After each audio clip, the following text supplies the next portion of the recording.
time to get up in here. Give y'all some time to get up in here. Up in here, man. You did.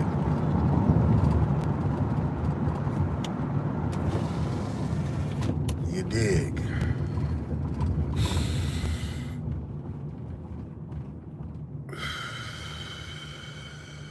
I'm gonna give y'all some time to get up in here.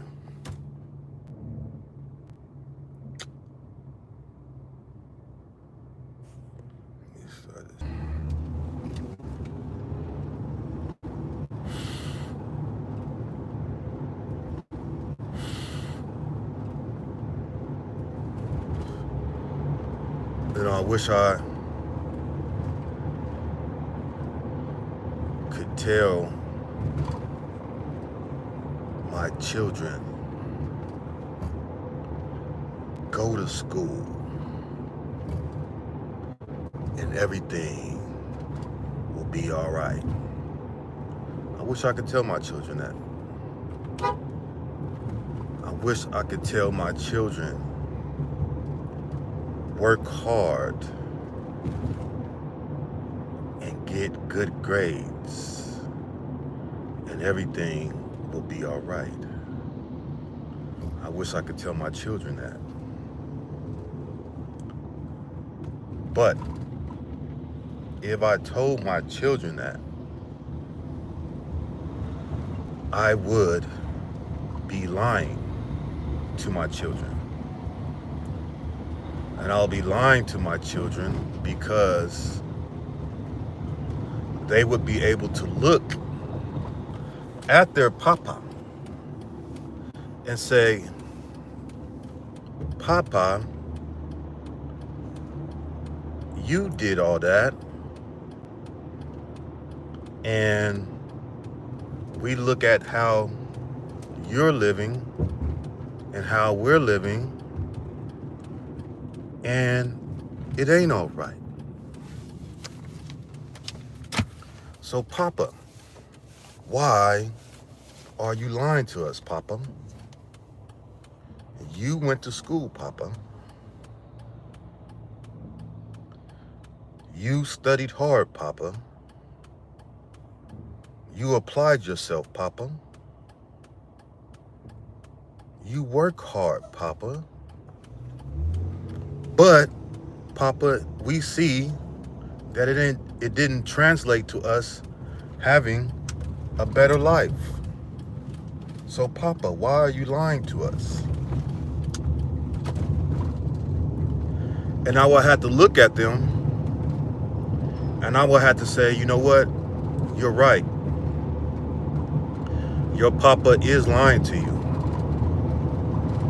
No, going to school, working hard, studying hard, applying yourself does not mean that you're going to have a good life.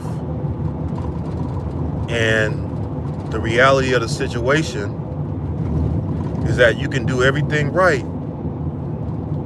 You could do everything right, and your life still end up not good. And that would be the honest truth that I would have to say to my children, because it is the truth. It's the truth. So if y'all just tapping in right now, like I said, I wish that I could tell my children, go to school. I wish that I could tell my children, study hard. I wish that I could tell my children, do everything right. Play by the books. Do everything the right way. But if I told my children that, I would be lying to my children. I would be telling my children a bold-faced lie.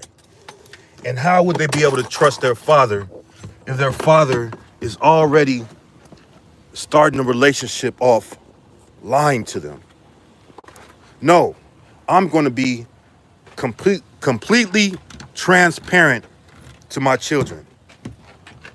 I'm going to be completely transparent to my children.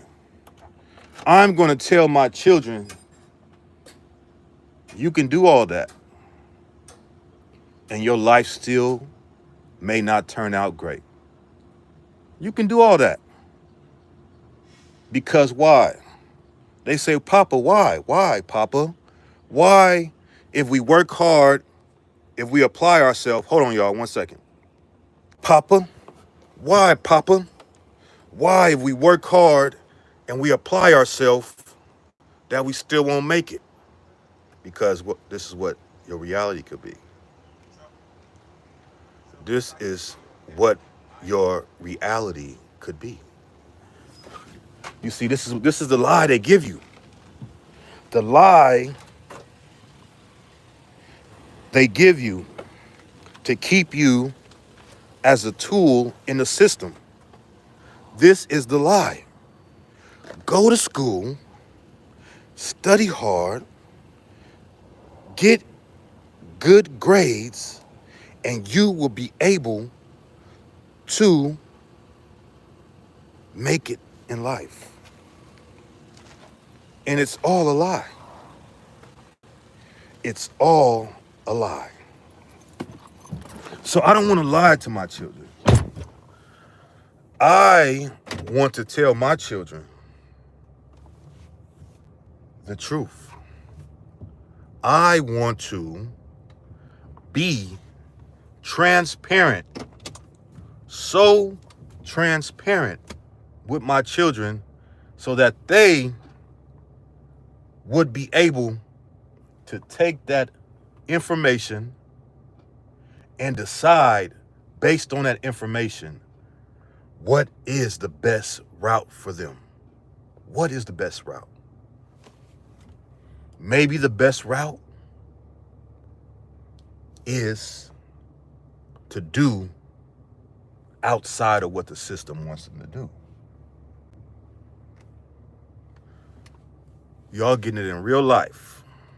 In real life. Real life. Real life. Let me put some of this love in my body, y'all. Put some of this love in my body.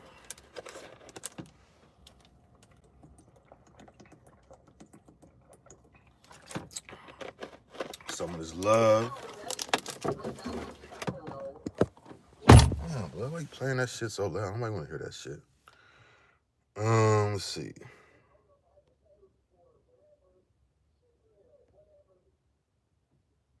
Let me see. Right there.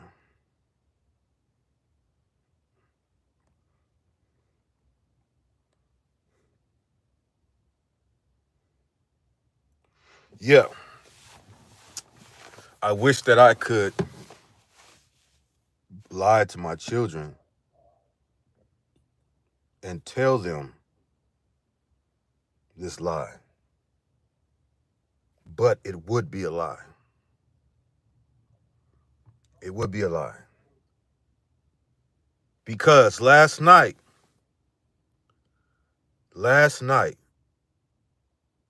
I'm away, and this is where I'm getting at with this. Last night, I put in 14 hours. 14 hours.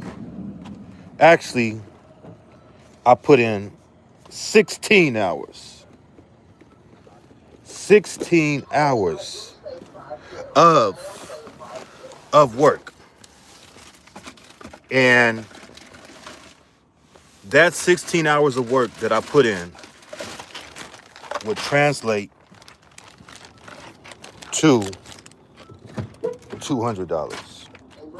Now I should be grateful for that. I should be grateful.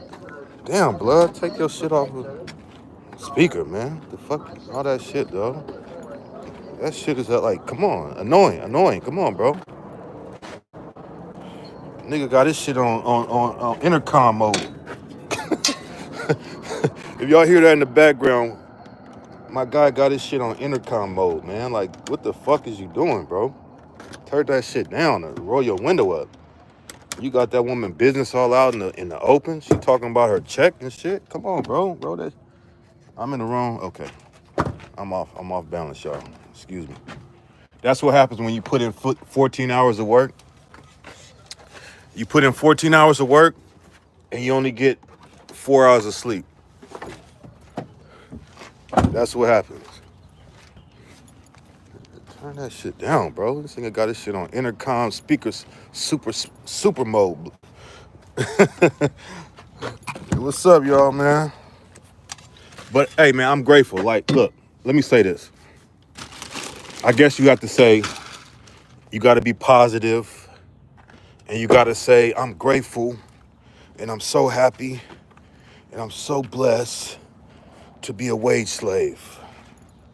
I'm so grateful. I'm so happy to be a wage slave.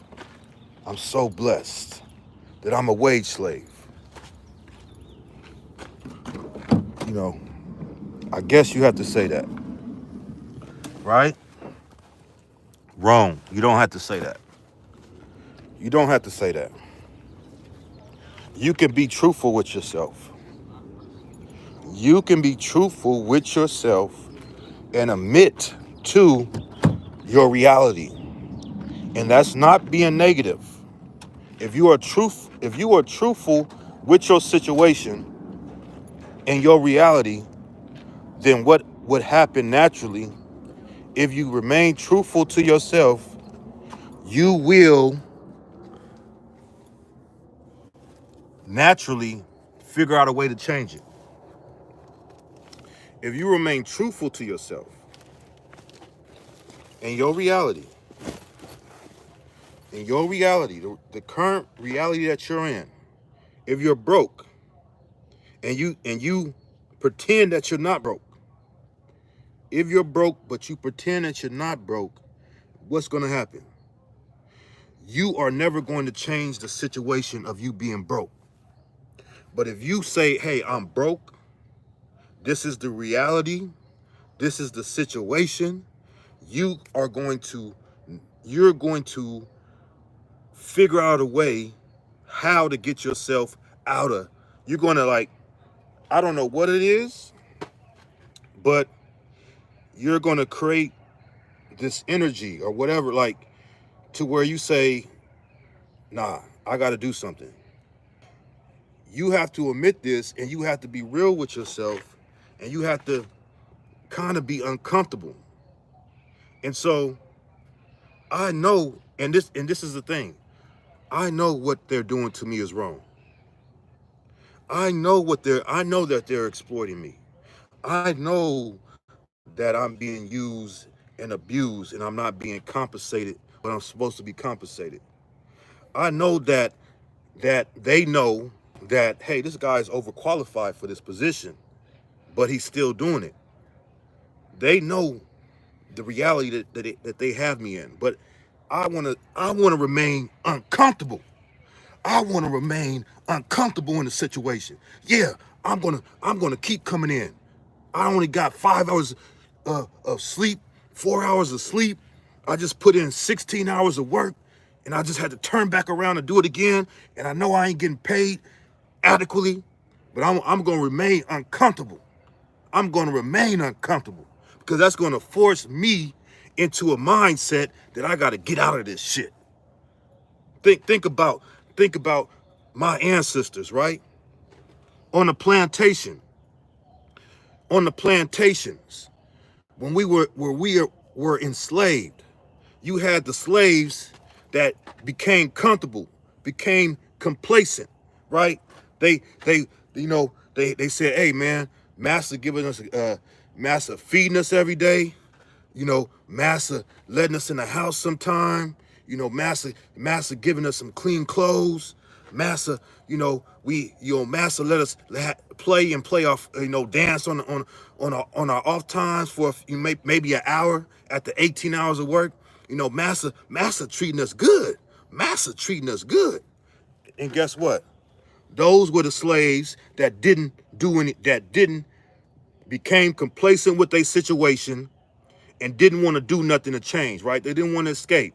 Then you had the slaves I guess you would call, they call those slaves the house niggas, right? Those are the house niggas. And then you got the field niggas, right? The field niggas that said, hold on, nah, this ain't right. We still enslaved. I don't care that massa feed us 3 times a day. I don't care that massa let us go and play after 18 hours of work and play our flutes and dance and let us drink on some moonshine. I don't care that massa let us have some clothes on our back in a little shake shack to sleep in. Hell no, we still slaves. And I'm going to stay in that reality, and I'm going to force myself out to say, hey, we need to escape. We need to escape because this shit ain't right. We need to escape. What's the difference? What's the difference between the house nigga and the field nigga? The house nigga became complacent with his situation, became content with his situation. The field nigga said, hell no, I'm a slave. I got to do what the hell I got to do to get out of this situation. And that's what that's what I got to remain in. I remain in that mind frame. I know I'm a goddamn slave. I'm a wage slave. And this shit ain't right. This shit ain't cool. I appreciate you, brother. We need to start thinking, yeah. We need to start thinking. You know?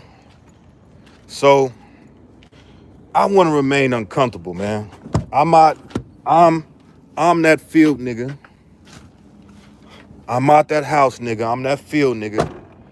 I'm aware of my reality. I know that I'm a wage slave because it's no difference. It's no difference when we was on the plantation and we had to work for massa and we didn't get paid to now. It's no difference. We putting all this time in on our jobs, being just over broke, right? And after putting in all these hours, we put in all these hours and we still don't have enough. We got to contemplate about taking on a second job, a third job. We got to come up with some side hustle, right? But we got to act like everything's good. And we got to keep a smile on our face. And we got to act like nothing is wrong. That's BS, man. That's BS. We need to invest in ourselves. Man, they've been telling us that for a long time, man. They've been telling us. We done had many leaders, the Honorable Marcus Garvey, the most Honorable Elijah Muhammad, many leaders, man. Even Frederick Douglass. What's my guy name? What's my ancestor name? I should know my ancestors, man. So many ancestors, man. So many ancestors that came and told us that we need to invest in ourselves and do for ourselves. But guess what? When we did do for ourselves, we were sabotaged, right? You look at all those towns that were built after, let's say after slavery, after antebellum slavery, there was multiple all black towns built because they forced us at the time, we were forced into segregation, right? And so what happened? When we were forced into a situation where we had to do for ourselves, we did for ourselves. A great example, Black Wall Street, Tulsa, Oklahoma, right? Look what was created there. And there's other towns that were created as well. I can't recall all of them right now, but there was other prosperous, safe, productive, all black towns that were created all over the United States. There was one in Florida. There's the one in Tulsa, Oklahoma. There's other ones. I think there was one in here in California, in Chatsworth. There was so many black towns that were created, but guess what happened? When them folks see how we was living and that we was self-sufficient and that we wasn't tripping, that we was taking care of ourselves, they said, okay, we got to find a way. We got to find a way to destroy this. We can't have these Negroes prosperous. Nah, we can't have these Negroes elevating above us. Nah, that's not going to happen. We got to come in. Nah, we got to do something. We got to drop a bomb on that shit. You know, look what happened in Philadelphia. They dropped a bomb on black people in Philadelphia. They dropped a goddamn bomb on their own citizens. Look it up. Look it up. They dropped bombs in Tulsa, Oklahoma, on those black people that were just trying that were just trying to do for themselves. They don't want us to be prosperous. They don't want us to be self-sufficient. They never wanted us to be self-sufficient. Because every time we try to be self-sufficient, every time in the history of the United States of America, my brothers say, with 3Ks, every time we try to be self-sufficient, they destroyed that shit. Every time. They did something to sabotage it. They sent some agents in there. Shout out to that brother in Burkina Faso, man. That's what we need. Shout out to that brother, man. The president in Burkina Faso standing on business. We gonna have to, what I'm saying? Eventually we gonna have to stand on business. You know what I'm saying? And guess what? That might involve bloodshed. Shout out to that father, man. Shout out to that father in where's that in Cincinnati? I don't know where it's at, but shout out to that father that stood on business, man. They said in the Bible it's an eye for an eye, right? That's what the Bible said. An eye for an eye and a tooth for a tooth. And what that brother did, that brother said, okay, y'all want to take, y'all took my son. They didn't have to kill him. They didn't have to kill him. Why they kill him? Did he have a weapon on him and he was aiming at him? No. They said, from what I understand, he stole the car and he went on high speed. That's not a grounds to kill somebody. You as a police officer should be trained on how to deal with these situations without using deadly force. But if your first result is, if your first action is deadly force, and that's what you wanted to do. So that brother said, nah. And this is the thing, in war, I hear, I've been watching it online. They've been saying, oh, well, this officer, he was retired. He was, it wasn't even the person that did it. This is the thing, man. When the United States go to war in Iraq, when the United States go to war in all these other countries, anybody, it don't matter. It ain't about, oh, well, this guy up there on the mountain, he shot at us, so we're not gonna shoot this guy right here because that ain't the guy that shot us on the mountain. No, you are a casualty. You are a part of that. You are a part of that whatever country that they're fighting at the time. This is war. This is war. So if you are a part of that side, hey, you know what I'm saying? They gotta take you out. It ain't no, oh, this is the person that did it. So we at war. We at war. This is a war. This ain't no, oh, if you a part of that side in war, everybody's game. Everybody's game. You know what I'm saying? Because that's just the casualties of war. So if we at war and I see one from your side, it may not be the person that did it, but hey, you signed up for that, and it is what it is. It ain't, that's how it is. Anybody that served on duty or in the military or been on the front lines, they know, hey, everybody, it don't matter. That guy, it could have been a guy that was a mile away that shot a missile at you, but that's one of his teammates, that's one of his soldiers. We got to take him out. That's the casualties of war. And I feel like we at war. They've been at war with us. And so now we have to respond. And it's an eye for an eye, and it's a tooth for a tooth. And that's just the casualties of war. Straight up. You did? Yeah, man. So I want to shout out to everybody that tapped into this live, man. Wage slave, man. If you a wage slave, we have to admit we all wage slaves. You know what I'm saying? I'm a wage slave. And I don't, and this is not to be negative or, pessimistic or anything like that. This is just to accept the reality of the situation. When you work 16 hours like I did last night, and you put in that time, but the time you put in don't equate to what you're making, you a slave. And then you gotta turn around and do it again. And it's not like you have a choice, because they always say, okay, you got a choice. That's what they say. I hear people, some people say, well, we all got choices. Well, what's the other choice? To be homeless, to be broke, to be living in a tent? Is that really a great choice? Right?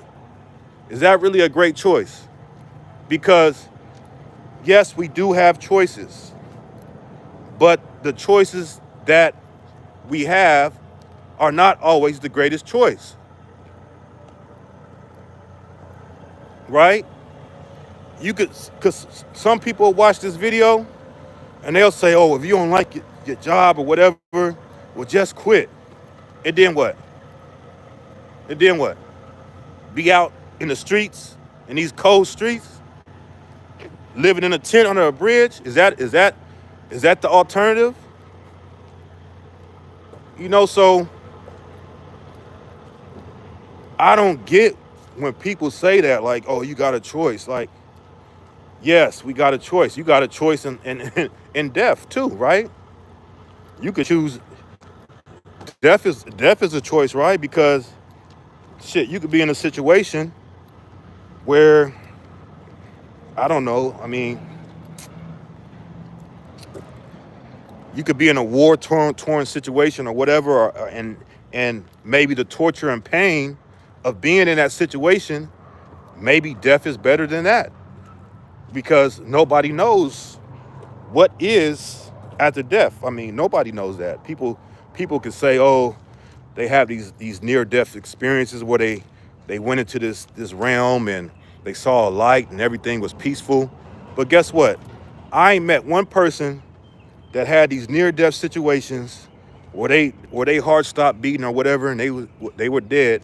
I ain't met one person that said they were dead for like 24 hours and then came back to life. Show me that person. Show me the person that was dead for 24 hours, not an hour, and was actually out of here, 24 hours, dead. And then they woke up and they said, I seen what it's like on the other side, and it's nice. There's no situation like that. So I was hearing when a man ejaculates, his heart stops. That's why you'll hear cases, his heart stops briefly, but you hear cases of men that died during sex after they came to orgasm. Why? Because for that brief second, their heart stopped, and whatever occurred, maybe they had a heart attack after that, maybe their heart just stopped working, but they died after having an orgasm. So is that a death experience? No. So show me someone that was dead for 24 hours and then came back to life. You won't find it. So all we know, there's either two things that can happen after death. Either it's complete silence, it's just nothing, it's just an internal sleep, or it's some other reality. That's the only probably two options that we have to face. And some people may decide, well, that's better than going through this torture. I haven't got to that. I don't think I will ever get to that situation. I mean, I would say if I was terminally ill and I was suffering so much pain, yes, I would hope that rather than just suffer that pain or live as a tomato, just pull the plug. Just pull the plug. Whatever comes after that, I don't know, but it ain't worth going through this pain, But as far aside as that, the difficulties of life, nah, I don't think that'll take me out. You know what I'm saying? I'm too strong for that. Too strong for that, man. But yeah, man, I'm on my way into this wage slave. On my way into my wage slave. I am a wage slave. And this is the reality and the life of a wage slave. So I thank everybody for watching. Make sure y'all like, share, and subscribe. I will. chop at y'all later. Peace. Yee.